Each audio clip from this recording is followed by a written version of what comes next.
Most professional service-based businesses in South Africa are making one of these three lead gen mistakes, and it could be costing your business thousands per month in lost clients. So I'm going to be sharing with you three lead gen mistakes that I've been helping over 200 service-based businesses fix. So I've been working with companies that sell ERP softwares, so B2B softwares.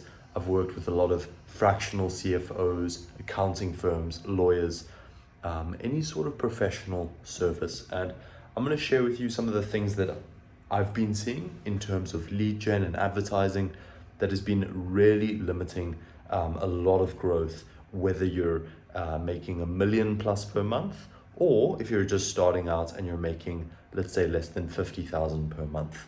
So mistake number one is friction. So let's say that you have an application form or an inquiry form. Mistake number one is friction. Either you have too much of it or you do not have enough of it.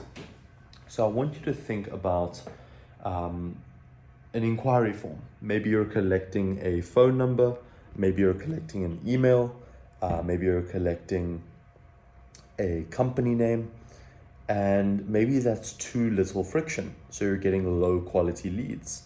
On the other hand, if you have too much friction, you might not get enough leads at all. So if you want to take a look at an example from our own agency, take a look at the form that we have in the description of this video. Take a look at the questions we ask and how many questions we ask. Now, we purposefully have a lot of friction to increase our lead quality because we already have so many leads that come through from our own advertising campaigns. And I've just been starting this YouTube channel, kind of sharing a bit about what we do. So friction, either create more of it if you have low quality leads, but if you have no leads, if you're getting like less than a lead a day, then maybe reduce the friction on your forms. Now, lead gen mistake number two is when a lead comes through, speed to lead. Either message the lead on WhatsApp or set up an auto email that says, hey, we saw you opted in, or send them an auto text. Any sort of, hey, we saw your inquiry, we're going to reach out to you, thank you so much for opting in. That speed to lead builds just a little bit of an establishing relationship. And we've got this set up on our own system, and we've set this up for many clients, where if you were to opt in on our form below in the description of this video, you will immediately get an email from us that says, thank you. Like, thank you for booking in a call. My name is Ben. This is what we do. So speed to lead is a game changer when it comes to leads. If you have 100 leads come through in a month and you respond to them in less than 5 minutes versus 100 leads that come through in a month and you respond to them in, let's say, less than 24 hours, your revenue difference is going to be night and day. You might triple your business just by implementing speed to lead. Now, mistake number three, and this is the one that we've been waiting for.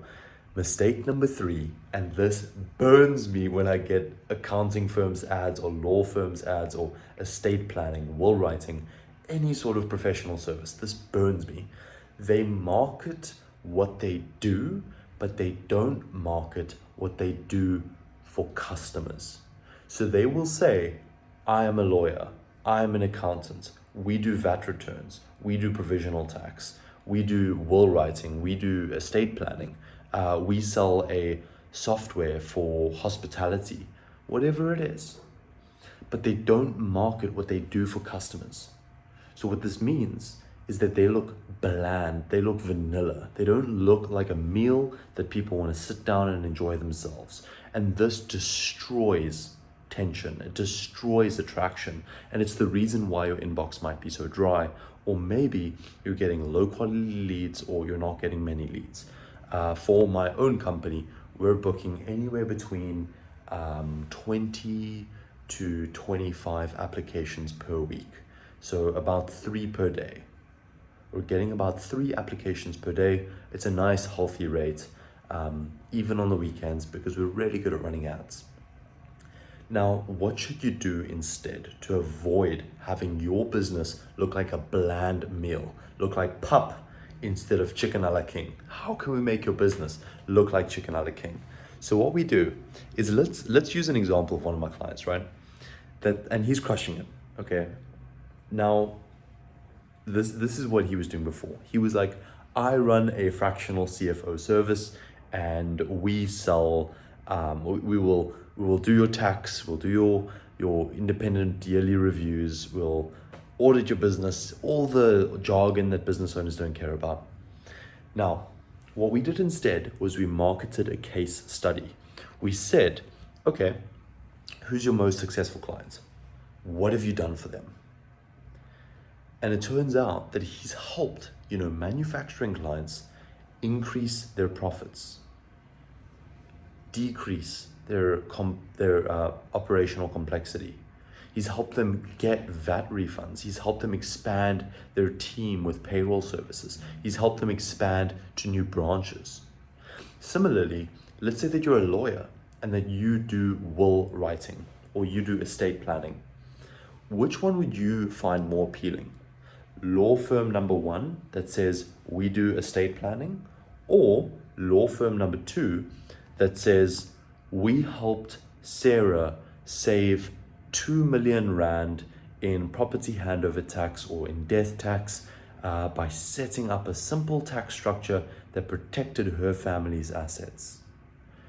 So when you share a result or a story or a case study, not only does it let people know that you know what you're doing and that you've helped people just like them, but it also uses specificity, okay?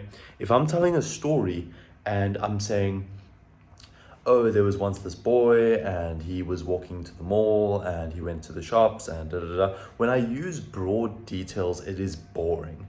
Whereas instead, if I say this boy with golden hair was running down to this beach and this beach was red sand and he stood there in this red sand looking out the horizon because there was this yellow ship that was approaching him.